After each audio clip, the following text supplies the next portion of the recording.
We like trucks on Top Gear. First we tried to kill one, and then, when we couldn't, we took it to the North Pole.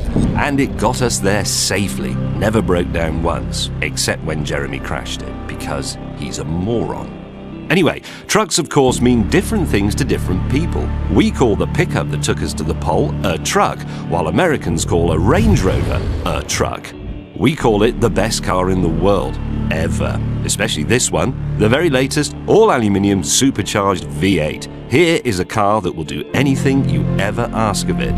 The Jeep Cherokee SR T8 is an American attempt to create a kind of hot rod Range Rover. For people who love buying petrol, lots of it. Americans have been making cars like this for a long time. The GMC Cyclone is our kind of truck. A pickup, only with a turbocharged V6 and four-wheel drive. That means it can reach 60 miles per hour in less than 3 seconds.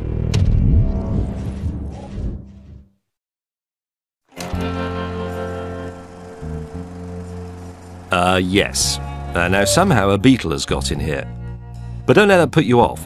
In this little gang from the 60s and 70s, there's also a Lotus Elan Sprint. Old Lotuses remind us that it really is not so complicated to make a car good to drive. Just make it as light as possible and as powerful as is reasonable. Make it have just a little less grip than it actually needs, and, most importantly, make sure the steering wheel is connected directly to the front wheels. No hydraulics, absolutely no electronics. Likewise, if the only Mini you've ever driven in the real world is the comparatively huge car BMW makes today, here's your chance to experience what a team of slightly bonkers Englishmen had in mind when they invented the extremely compact original Mini. Smaller sometimes is better. V8 supercars. Big, loud, basic, Australian. And unless you lead some kind of alternative lifestyle, they only come in 2 types. A Holden, that's like a Chevrolet or an Opel or a Vauxhall, or a Ford, that's like a Ford. It's a simple choice, steak or prawns, mate. Why make life complicated when the sun is shining and the racing is this good?